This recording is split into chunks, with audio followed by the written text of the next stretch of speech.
கண் பார்வை கோளாறு, உலர்ந்த தோல், நோய் எதிர்ப்பு சக்தி குறைபாடு, குழந்தைகள் வளர்ச்சி குறைவாக இருப்பது, கருவூறுதலில் பிரச்சனை, இது எல்லாமே விட்டமின் ஏ குறைபாடால் வரக்கூடும் அப்படின்னு நம்ப முடியுதா? அதனால் கட்டாயம் உணவின் மூலமாக விட்டமின் ஏ எடுத்துக்கொள்ள வேண்டும். ஒரு நாளைக்கு ஆண்களுக்கு 900 மைக்ரோகிராம்ஸும் பெண்களுக்கு 700 மைக்ரோகிராம்ஸும் விட்டமின் ஏ அவசியம். விட்டமின் ஏ நிறைந்த உணவுகள் என்னென்ன அப்படின்னா, காய்கறிகளில் சமைத்த காய்கறிகளில் 100 கிராம் கேரட் மூலமாக சுமார் 852 மைக்ரோகிராம் ஆஃப் விட்டமின் ஏ கிடைக்குது.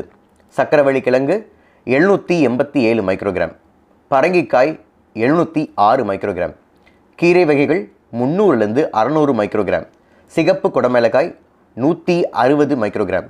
அடுத்து பழங்கள் 100 கிராம் கிர்னி பழம் மூலமாக 169 மைக்ரோகிராம், மாம்பழம் 54 மைக்ரோகிராம், பப்பாளி 47 மைக்ரோகிராம், கொய்யாப்பழம் 31 மைக்ரோகிராம், தர்பூசணி 28 மைக்ரோகிராம். அசைவ உணவுகளில் 100 கிராம் கோழியீரல் மூலமாக சுமார் 8310 மைக்ரோகிராம் ஆஃப் விட்டமின் ஏ கிடைக்குது.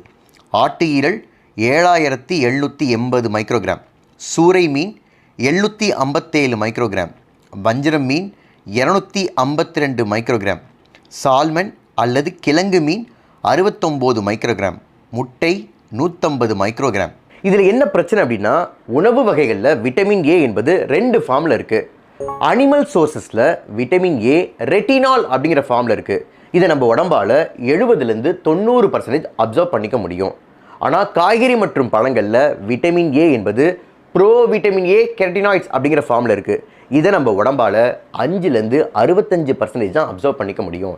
இந்த அப்சார்ப்ஷனை அதிகப்படுத்தணும், இந்த கெரட்டினாய்டு அப்சார்ப்ஷனை அதிகப்படுத்தணும் அப்படின்னா காய்கறிகளை சமைத்து சாப்பிடணும். சமைக்கும்போது கொஞ்சம் எண்ணெய் விட்டு சேர்த்து சமைச்சோம் அப்படின்னம்னா இந்த அப்சார்ப்ஷன் இன்னும் அதிகமாகிடும்.